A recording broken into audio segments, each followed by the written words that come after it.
Juntos no Enem. Governo do Estado do Rio Grande do Norte.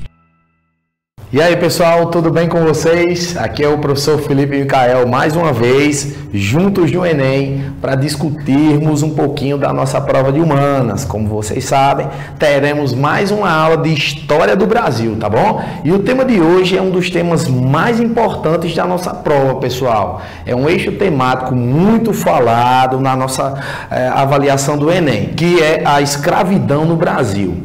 Turma, a escravidão foi um fenômeno existente desde as primeiras civilizações, certo? Então, lá na antiguidade, como por exemplo Grécia, Roma, já existia a escravidão. Mas nós vamos falar da escravidão do Brasil, que é a escravidão moderna. Aquela escravidão que a gente costuma ver nos filmes, né? Que a gente costuma ver em séries, que a gente costuma ver na literatura. Então, é muito importante esse tema. É um eixo temático, quer dizer, é uma parte, uma questão do Enem, que envolve vários outros temas e que inclusive serve de analogias, de argumentos para a sua produção textual, tá bom? Então vamos embora, que esse tema é muito legal, tá?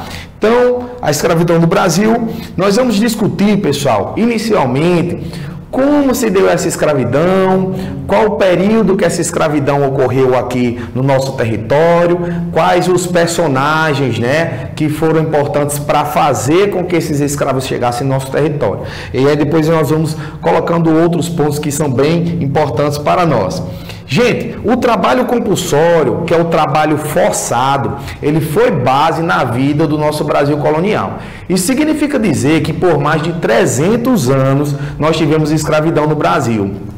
Prof, o que seria uma base econômica? Quer dizer que é um ponto de sustentação. O escravo no nosso Brasil, ele foi por mais de 300 anos um personagem muito útil para o trabalho aqui em diversas lavouras, né, na mineração e outras economias que nós vamos estudar também. Então é muito importante saber disso, que o trabalho compulsório é esse trabalho forçado, tá?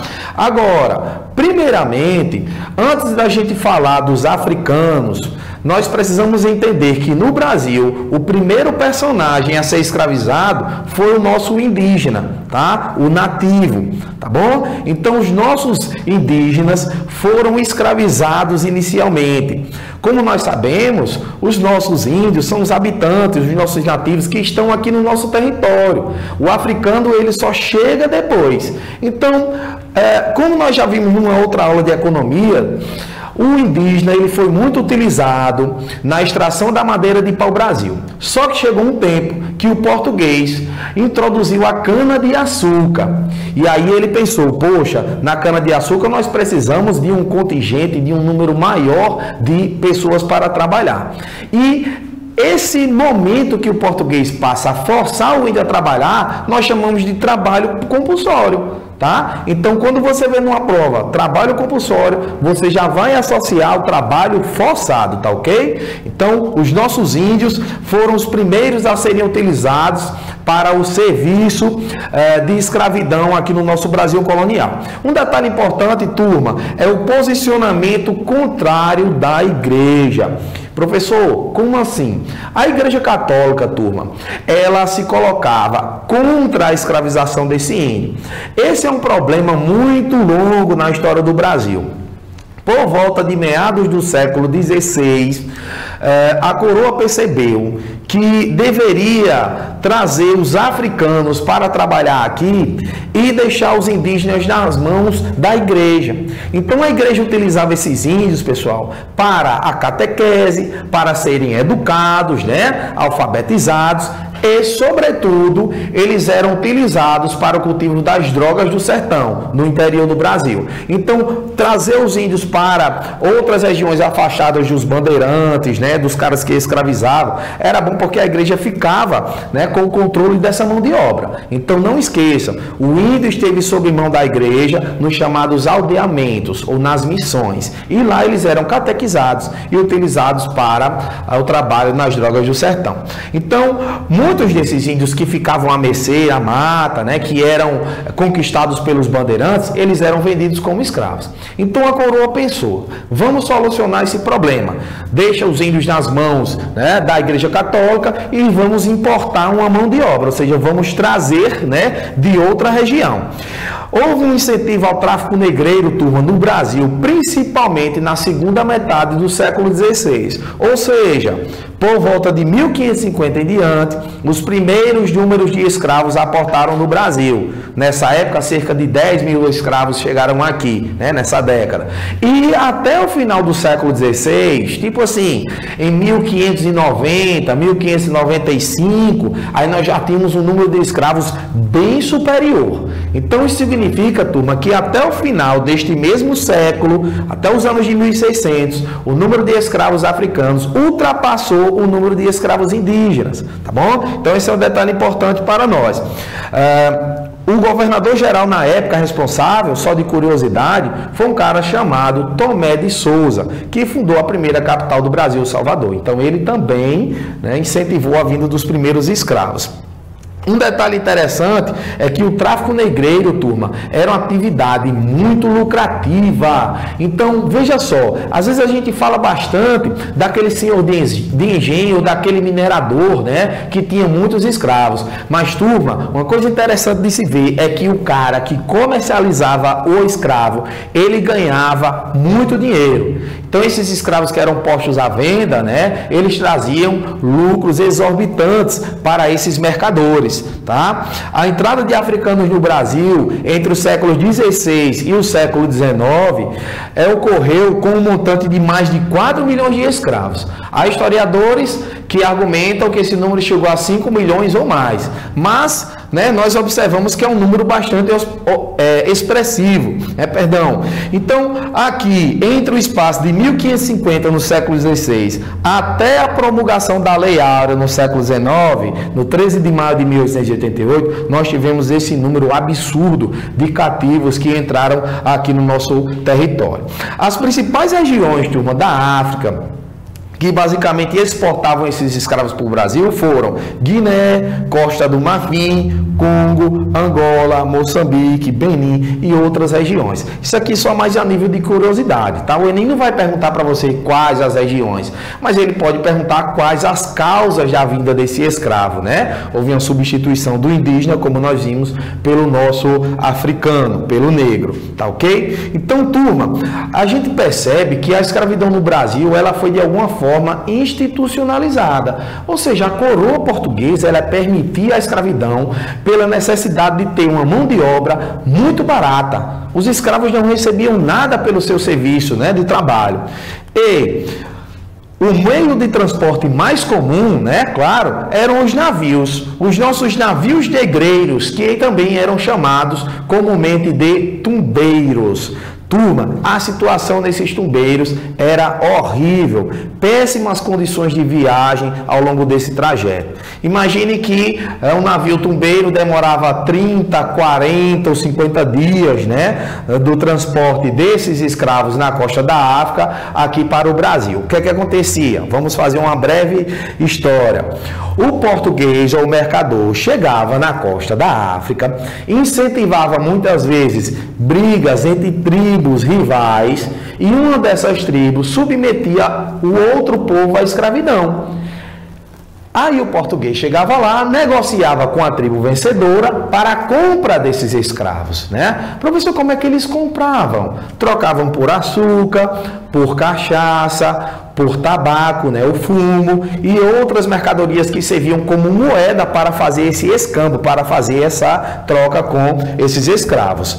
Esses mesmos negros que eram transportados para o Brasil, eles enfrentavam péssimas condições de vida, né, higiene, nem se fala, a pior condição possível, muitas doenças, né, é que chegava a um ponto que esses escravos muitas vezes eram jogados em alto mar. Turma, sim, muitos escravos morriam ao longo do translado e eram jogados simplesmente. Há um dado, né, que mostra pra gente que em média a cada 100 escravos, né, 20 morriam ao longo do caminho.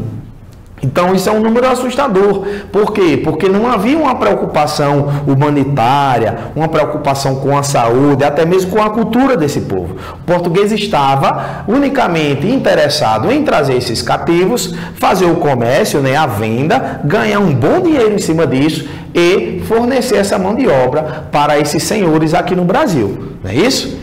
Esses escravos, quando chegavam, turma, eles eram vendidos em praça pública, né? Eram vendidos em verdadeiros mercados. Professor, então você está dizendo que o escravo era uma mercadoria? Exatamente, o escravo era uma mercadoria. Além daquelas moedas de troca que nós falamos lá na costa da África, as pessoas aqui trocavam por animais, por terra. Então o escravo era um bem. Quanto mais terra e escravos um senhor tivesse, isso demonstrava, né, a grandeza, o status social dele aqui na sociedade rural patriarcal brasileira. Esses mesmos escravos, turma, que eram vendidos, eles variavam de acordo com algumas situações. Por exemplo, o escravo ele atingia um maior valor dependendo da condição de saúde dele, a idade e o gênero. Isso significa dizer que, em resumo, homem jovem, de boa condição de saúde, era essencial para o trabalho nas lavouras. Ainda assim, mulheres, idosos e crianças também eram feitos como mercadoria nessas praças, tá bom? Essa força de trabalho desse nosso escravo, né, quando a gente fala desse nosso Brasil colonial, tá bom? Ele era bastante utilizado em algumas economias, como a economia açucareira, que nós já vimos em outra aula, né, o trabalho nas lavouras. Esse escravo também trabalhava na lavoura algodoeira, ou seja, no plantio e na colheita de algodão, né, para fazer tecidos. Na mineração, principalmente na região de Goiás, Mato Grosso, Minas Gerais, e também no café. Eu coloquei um detalhe para a gente aqui, ó, império. Gente, o café, ele chegou ao Brasil na segunda metade do século XVIII, mas ele se tornou um produto muito importante, base da nossa economia, principalmente no Brasil imperial durante o século XIX.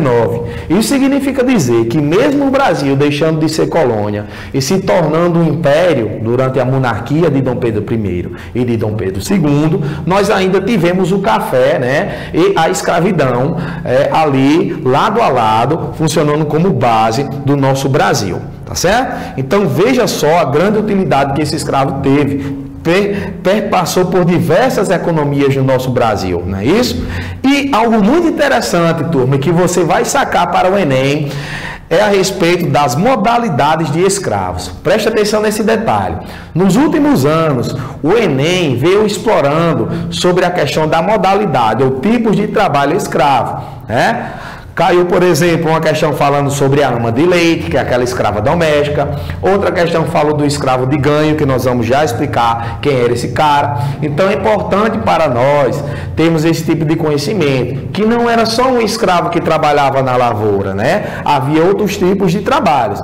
Vamos ver alguns tipos de escravos e algumas especialidades que eles realizavam nessas fazendas, nessas cidades, tá bom? Veja só, os boçais. Gente, os boçais praticamente era um escravo novo, né? Um escravo que chegava e estava aqui recentemente no território. Esse escravo era um escravo mais difícil, né, de ser domesticado, como diziam os portugueses, de ser controlado, né? Então muitos deles até se revoltavam e acabavam fugindo. Ok? Os ladinos já é um escravo aculturado. Ele já é um escravo que está há bastante tempo, ele já recebeu uma série de instruções, com certeza já sofreu bastante, e muitos deles estão pacificados, né? Até porque os senhores aproveitavam esse escravo ladino aculturado, ou seja, que recebeu uma grande influência da cultura do homem branco, e colocava ele para trabalhar dentro de casa. Por quê? Porque ele é um escravo que, né, pode representar uma menor ameaça, né? Então é o nosso escravo ladino, o escravo aculturado, o escravo já que passou por um bom tempo, né, de aculturação, né, de série de imposições, de castigos até mesmo. Então ele ficava um pouco mais pacífico. Isso não quer dizer que o escravo ele não reagisse. É óbvio que reagia. Nós estamos comparando o escravo ladino em relação ao boçal, que é o escravo novo. Ele chegou aqui e já vai, né, enxergar uma série de problemas e vai reagir com mais facilidade. O nosso crioulo é um escravo que nasce na colônia. Ele nem é o boçal que chegou e nem é o ladino que está há muito tempo. Ele é um carinha que nasceu aqui no território brasileiro, tá? Então ele é chamado de crioulo. A mãe dele certamente era escrava, né? E teve o filho aqui no Brasil. Bom, agora vamos a modalidades de escravo em relação ao trabalho, como eles realizavam. Isso é bem interessante, ó. Escravos de ganho. Gente, esse escravo de ganho era basicamente o seguinte: o cara trabalhava numa fazenda para um determinado senhor. Então vamos supor que esse mesmo escravo, ele vai até a cidade, que eram poucas, né? Lembrando que o Brasil nessa época era majoritariamente rural, e esse escravo, ele vai até a cidade, geralmente as mulheres faziam esse tipo de serviço, e levavam o quê? Frutas, galinha, né? Coisas do tipo docinhos que eram feitos lá no engenho, e vendiam na cidade. Ao final desse trabalho, essas escravas, esses escravos, levavam esse ganho de volta para o senhor e ficava com uma pequena parcela. Então, esse é o nosso escravo de ganho.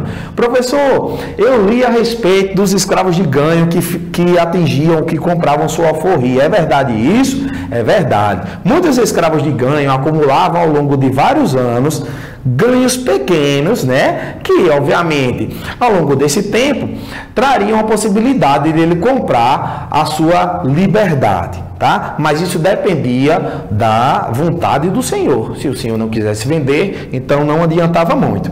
Os escravos de aluguel, veja só que interessante. Vamos dar um exemplo que fica mais fácil da gente entender.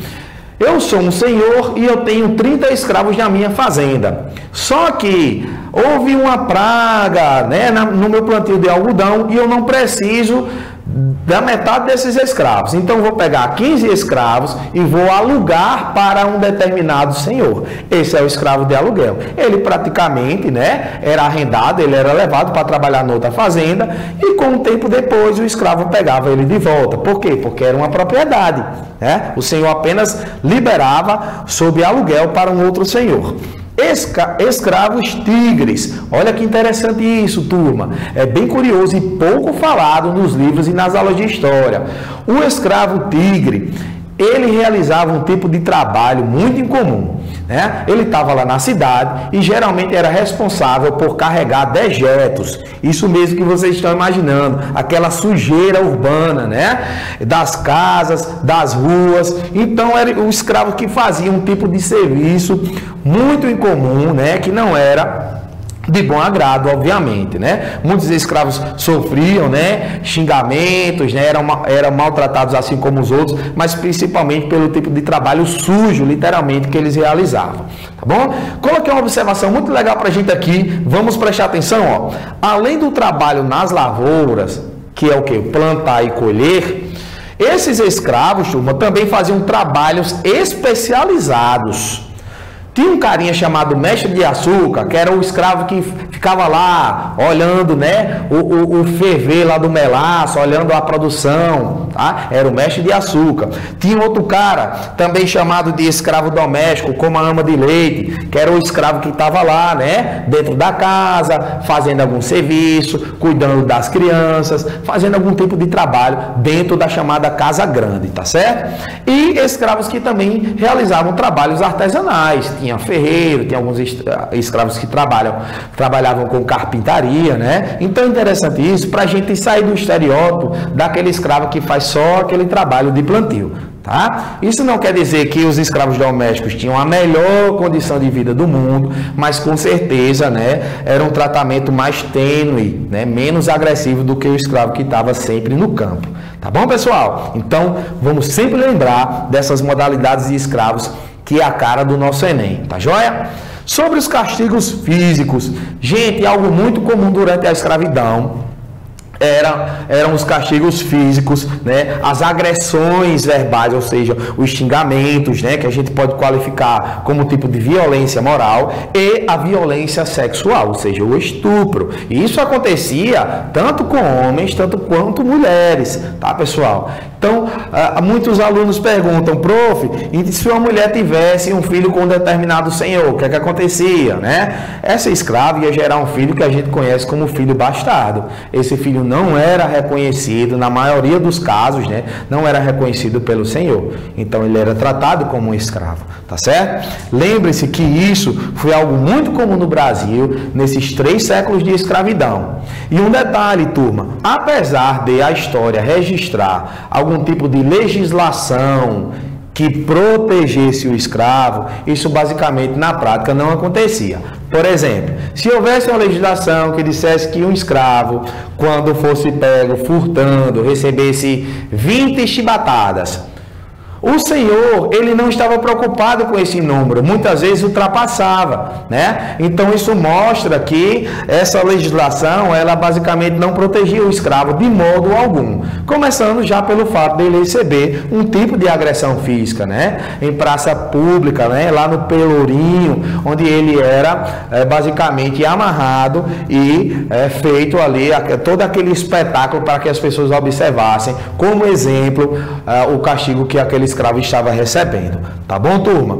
Agora vamos para a última parte e não menos importante, né? Falando sobre a resistência do escravo e como essa escravidão chegou ao fim, tá? Essa parte é bem legal, também já foi abordada em várias questões do Enem. Formas de resistência física, ou seja, fisicamente, a nível de luta, a nível de agressão, de revolta, como é que esse escravo reagia? Vamos observar. Algo muito comum, né, coloquei até em primeiro aqui, eram as fugas. Muitos escravos, turma, acabavam fugindo dessas fazendas e indo para outros lugares, né? Muito comuns como os quilombos, já vou falar especialmente deles. Os motins, ou seja, motim de amontoar, que a gente chama, né? De juntar. Os escravos acabavam se juntando e fazendo algum tipo de rebelião, de atentado até mesmo contra o senhor e até contra o feitor. Lembra que era o feitor? O feitor era aquele cara, né, que não tinha uma boa condição de vida, poderia ser um negro liberto, né, ou um branco mais pobre, e ele trabalhava para o senhor cuidando, vigiando os escravos, açoitando, né, colocando os caras de castigo, ordenando determinadas funções e tarefas na fazenda. Então, até mesmo o feitor, ele muitas vezes ele era vítima desses atentados dos escravos. Revoltas, né? Revoltas nós tivemos várias muito comuns no Brasil. Um grande exemplo que nós já falamos de uma outra aula foi da Conjuração Baiana de 1798, que foi uma revolta organizada por escravos. Outra bem legal foi a de 1835, chamada Revolta dos Malês, que eram escravos muçulmanos, né? Escravos islâmicos, tá, pessoal? Que promoveram uma luta aqui no século XIX também contra o governo, tá bom? Queima de plantações, os caras tocavam fogo na lavoura, ó, e pé no mundo, galera, saía correndo, fugia, porque quando eram capturados, eles recebiam castigos ou muitas vezes eram até mortos, né? O aborto e o suicídio. Veja só que interessante de observar, um tema bastante sensível, mas importante. Muitas escravas, turma, chegavam a forçar, né, a morte do filho, ou até mesmo involuntário, pelas condições de trabalho que ela tinham. Imagina só uma pessoa trabalhar 15, 16 ou mais horas durante um dia, com péssima alimentação, muitas vezes doente. Então essas mulheres acabavam tendo até mesmo um aborto involuntário. Essa é uma forma de resistência em que sentido, professor? Porque ela não vai gerar um filho numa condição de vida péssima que ela tinha, que ia ser, com certeza, condicionado à situação de escravo, tá ok? E o suicídio? Muitos escravos também apelavam por tirar a própria vida, por não aguentarem o pesar da situação que eles viviam, pessoal. Isso é bastante mostrado, essas situações, num filme que você pode anotar como dica, chamado 12 anos de escravidão. Esse filme é muito legal, turma, que traz vários exemplos sobre a nossa aula. Se você tirar um tempinho para revisar esse assunto e depois de assistir esse filme, eu tenho certeza que você vai lembrar bastante dessa nossa aula aqui, tá ok? E os quilombos? Os quilombos, turma, eram comunidades autossuficientes, ou seja, lá, os negros que se amontoavam, eles viviam isolados de determinados senhores, eles viviam às escondidas, e eles praticavam o quê? A agricultura, né? Eles dividiam as tarefas entre si, então eles viviam de uma forma comunitária, autossuficiente, ou seja, gera seu próprio alimento. O quilombo mais conhecido na história do Brasil, turma, foi o quilombo dos Palmares, né? Que se localizava numa região entre Alagoas e Pernambuco. Esse quilombo, ele foi muito importante ao longo do século XVII, até que entre 1694, né, e 1695, ele foi destruído, né? Em 1695, o grande líder, o Zumbi do Palmares, foi capturado e executado, pessoal. Professor, e quem é que fazia essa tarefa de execução, de destruição de quilombos? Os chamados bandeirantes, aqueles caras que saíam de São Paulo para capturar escravos para a venda, né? Escravos fugidos, índios, riquezas como os metais preciosos, e um cara chamado Domingos Jorge Velho, foi um bandeirante muito conhecido, responsável pela destruição do nosso Palmares, tá ok? Então, bem interessante essas formas de resistência aqui. Agora, o Enem, ele também pode, turma, abordar outro tipo de resistência que não é muito comum da gente escutar, que são as resistências culturais. Professor, peraí, eu não estou entendendo muito bem. Como é que há uma resistência cultural? Vamos dar um exemplo. Se você perpetua algum elemento da sua cultura durante um tempo, e você foi um povo que sofreu, que resistiu, que foi perseguido, isso significa dizer que aquele elemento cultural que sobreviveu ao tempo, ele resistiu culturalmente. Vamos dar alguns exemplos? A música, a dança, o batuque do africano, a culinária, a capoeira, o candomblé, que é uma religião afro-brasileira.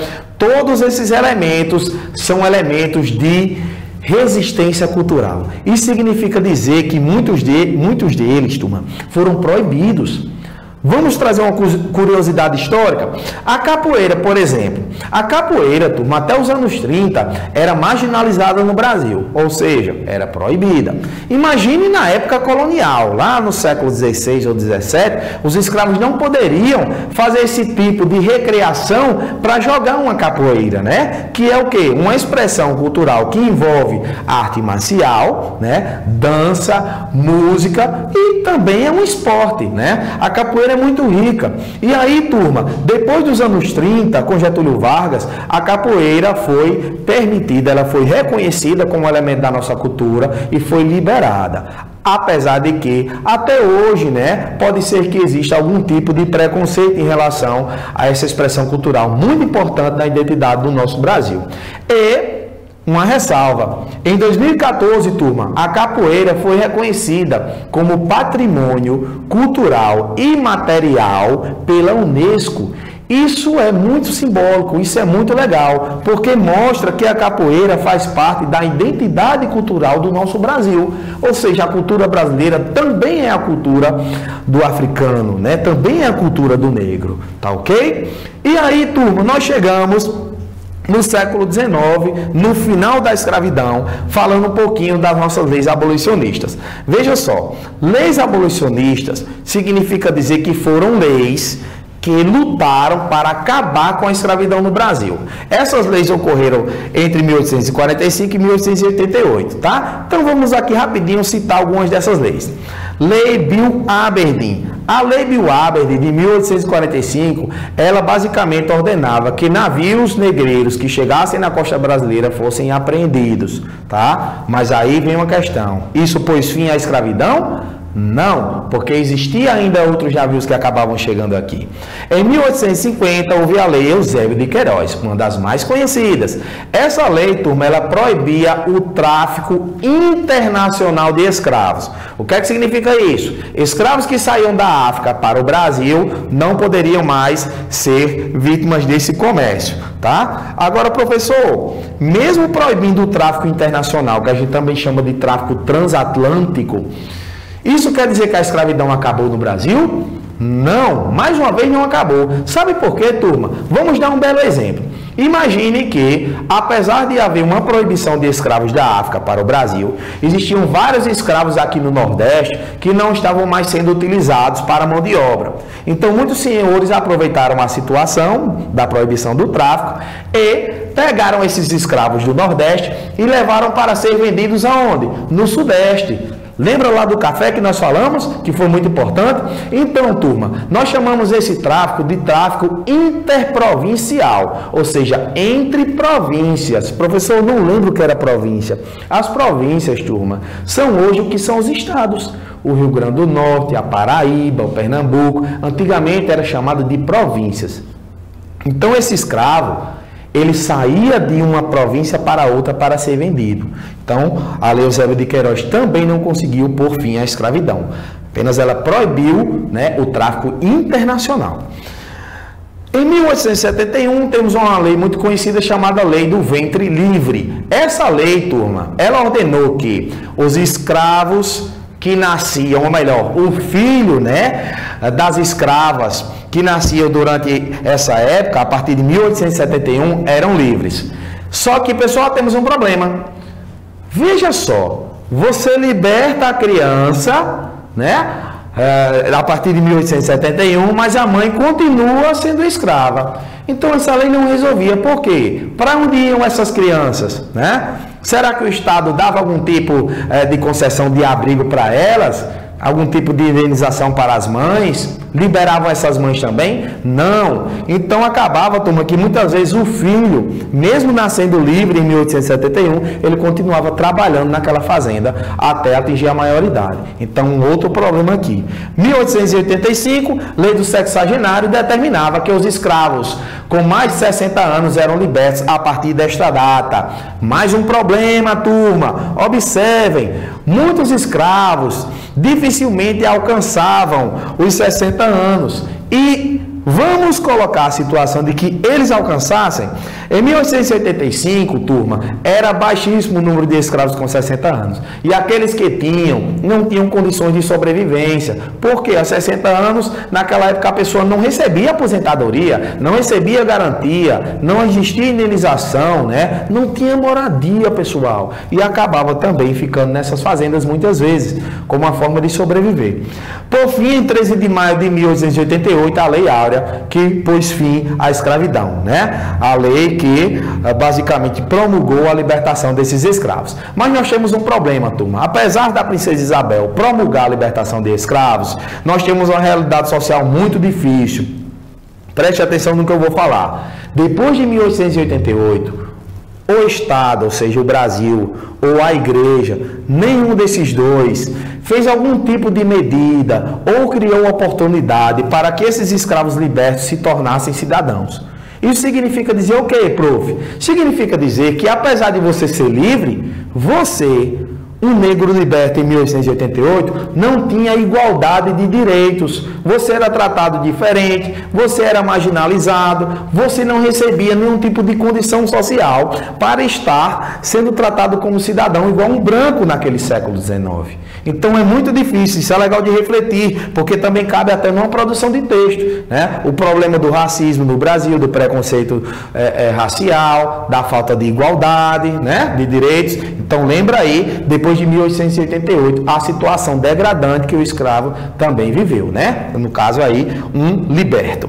Turma, vamos analisar rapidamente algumas imagens que fazem parte da obra do nosso Jean-Baptiste Debré, que foi um grande pintor que esteve no Brasil no início do século XIX, tá? E fez uma coleção chamada Viagem Pitoresca Histórica ao Brasil, né? Então, turma, ele expôs lá na Europa alguns quadros, né, bem interessantes, algumas pinturas retratando um pouco do homem, do dia a dia da sociedade brasileira aqui. Vejamos só, vamos analisar rapidamente. Temos aqui uma imagem, né? A primeira imagem mostrando os chamados escravos de ganho. Lembra que nós falamos? Os escravos que iam à cidade, turma, olha só, com cestas, com frutas, né? Barris e tudo mais, fazendo a venda daquelas mercadorias que depois voltavam para a fazenda com lucro. Aqui nós temos um retrato, né, do que seria uma família aristocrática, uma família patriarcal jantando. Temos uma questão depois que vai falar sobre essa imagem, né, e alguns escravos ao redor, né. Aqui o que nós antigamente chamávamos de criado mudo, que a gente conhece, fazendo analogia a um termo muito preconceituoso, né, que era o escravo que ficava parado, a postos, né, para fazer alguma coisa a pedido do seu senhor. E com algumas crianças ao redor. Mas esse jantar aqui era um jantar de usufruto da família senhorial e não dos escravos. Só lembrando disso aí, os escravos estão para servir. Temos outra imagem muito comum também do Debré, né? Todas essas imagens são de sua produção. Tá aqui, né, os escravos à lavoura, numa moenda, e logo ao lado o que seria o nosso feitor, que nós falamos na aula de hoje, fazendo, né, um tipo de execução de castigo físico, né, contra um escravo. Certamente uma forma de puni-lo por alguma coisa que ele havia feito, ou por não ter cumprido um determinado trabalho, por um desaforo. Várias eram situações, turma. Às vezes até mesmo um estresse do dia a dia, o Senhor acabava descontando a violência contra esses africanos, tá ok? Aqui também mais um retrato da família patriarcal. Veja à frente um senhor, né, uma parte da sua família e ao final os escravos. Um detalhe interessante, se a gente puder ver, esses escravos aqui, ó, ao final eles estão descalços. Isso mostra o quê? Que esses escravos, eles não tinham uma condição nem de se vestir um pouco melhor que outras pessoas, né? Uma forma de diferenciação social. E aqui um senhor sendo carregado numa rede, algo muito comum, né, no Brasil colonial, sendo carregado por seus escravos. Turma, vamos aqui resolver uma questão interessante que fala sobre a escravidão no Brasil para a gente fazer a revisão.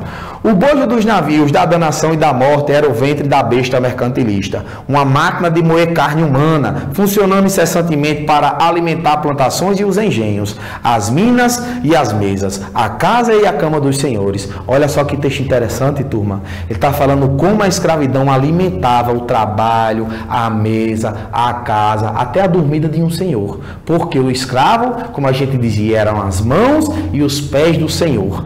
E mais do que tudo, os cofres dos traficantes. Porque nós falamos, turma, que os traficantes de escravos ganhavam muita grana em cima desse comércio. Partindo então para o enunciado, sobre a escravidão como atividade econômica no Brasil colônia, é correto afirmar que, turma, essa é uma questão bem legal, que, como nós vimos, tem como foco a questão do tráfico negreiro. A nossa alternativa correta é a letra A, que fala: os escravos amontoados e em condições desumanas eram transportados da África para o Brasil nos porões dos navios negreiros. Correto, né? Eles eram transportados nesses navios como forma de diminuição de custos. Com isso, muitos cativos morriam antes de chegarem ao destino. Nós falamos agora há pouco na nossa aula, né, turma? Que muitos desses escravos acabavam sendo transportados em péssimas condições e morriam até mesmo antes da chegada no território brasileiro, né? Pelas péssimas condições, obviamente, desse translado. Outra questão bem legal que nós temos aqui, né, sobre os quilombos, né?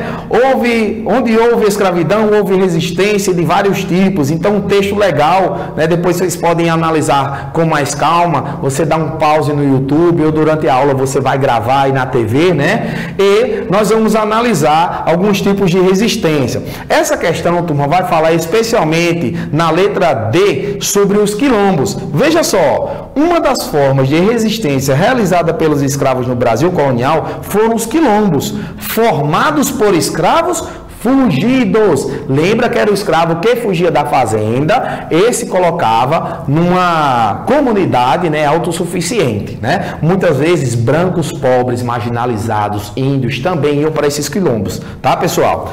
E esses escravos fugidos que se organizavam em vilas e produziam sua alimentação.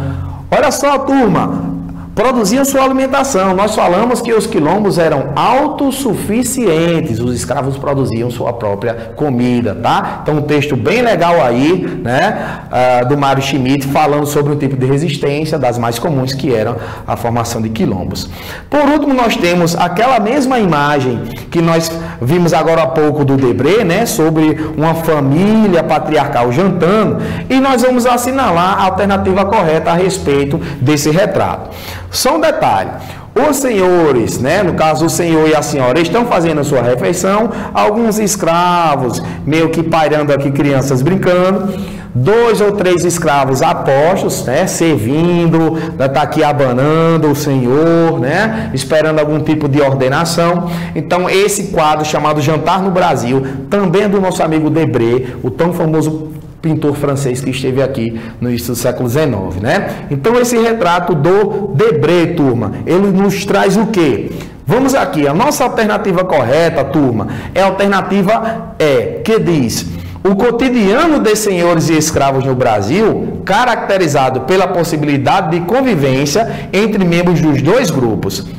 Veja só, é uma situação de cotidiano do senhor? É uma situação geralmente na casa grande, tá? Só um detalhe. Havia possibilidade de convivência entre os dois? Havia. Professor, isso quer dizer que eles viviam amigavelmente? Não. Quer dizer que havia possibilidade de convivência.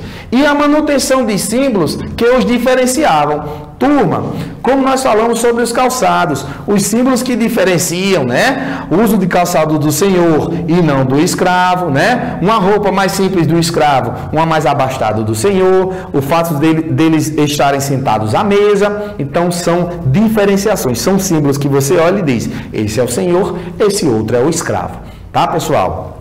Então, turma, na aula de hoje, nós trabalhamos esse tema muito legal sobre escravidão, tá ok? Foi uma aula que nós pudemos observar também algumas imagens que foram retratadas, né, pelo Debré, imagens que falavam sobre época, tá? Revisem aí esse conteúdo, façam essas questões, procurem um pouco mais sobre escravidão na história do Brasil, que com certeza vai estar na nossa prova, né, do Enem, tá bom? Eu sou o professor Felipe Micael, nós tivemos mais um encontro de história e até a próxima, juntos no Enem, pessoal. Até mais. Juntos no Enem. Governo do Estado do Rio Grande do Norte.